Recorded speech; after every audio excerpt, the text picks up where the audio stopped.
네, 시작하십시오. 피청구인 2024년 10월 17일 10시부터 죄송합니다. 피청구인 2024년 10월 18일 2024년 국회 법사위 국정감사 기관 증인으로 출석해서 선서한 후 증언한 사실 있죠. 그렇습니다. 국정조사위원장 정청래가 왜 청구하지도 않은 압수수색 영장 청구했다고 그러고 기각됐다고 이렇게 발표를 했습니까? 라는 질문 받았죠.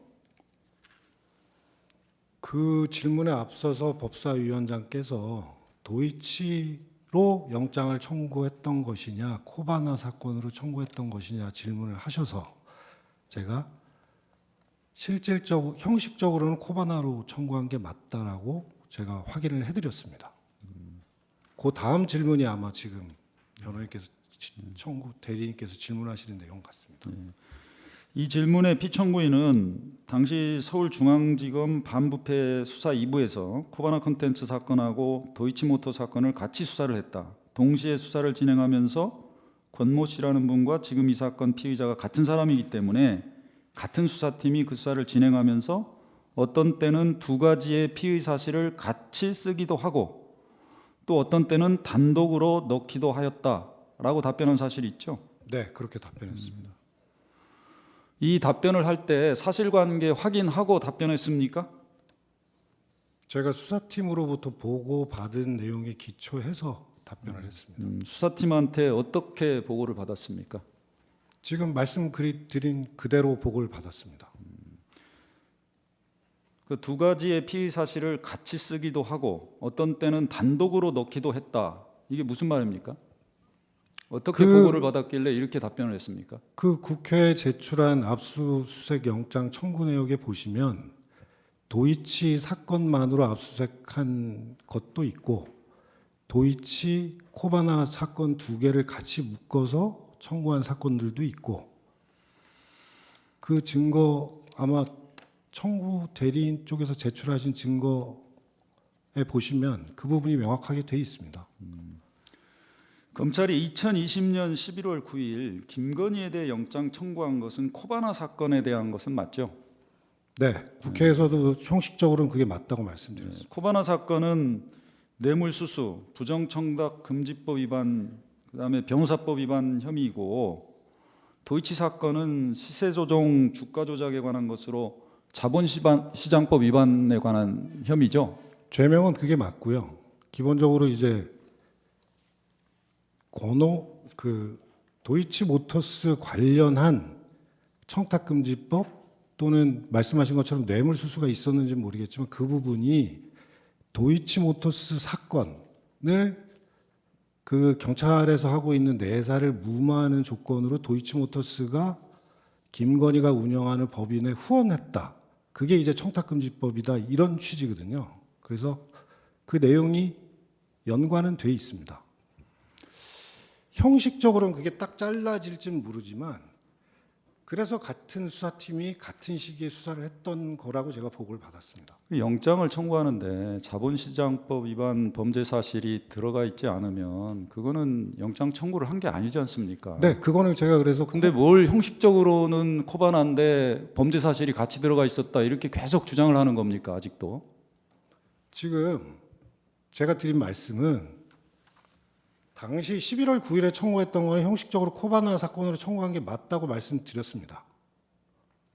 그리고 그 이후에는 두 가지 사건을 같이 수사를 하기 때문에 같이 쓰기도 하고 따로 쓰기도 하고 그 증거 제출하신 걸 다시 한번 잘 살펴보시죠. 여기 있네요. 지금 이 답변 내용이 압수수색 영장의 내역 전체에 관해서 답변한 내용이라고 보시는 겁니까? 그렇게 답변했다는 거예요? 저는 전체적으로 봐서 그런 취지로 답변을 드렸고 그리고 지금 문제 삼고 계시는 11월 9일자에 같이 진행되고 있는 게 맞냐 아니냐도 사후에 제가 보고를 받은 결과에 따르면 당시 같이 진행되고 있었던 게 맞습니다. 이 59호증 도이치모터 수사기록 목록을 보면 저희들은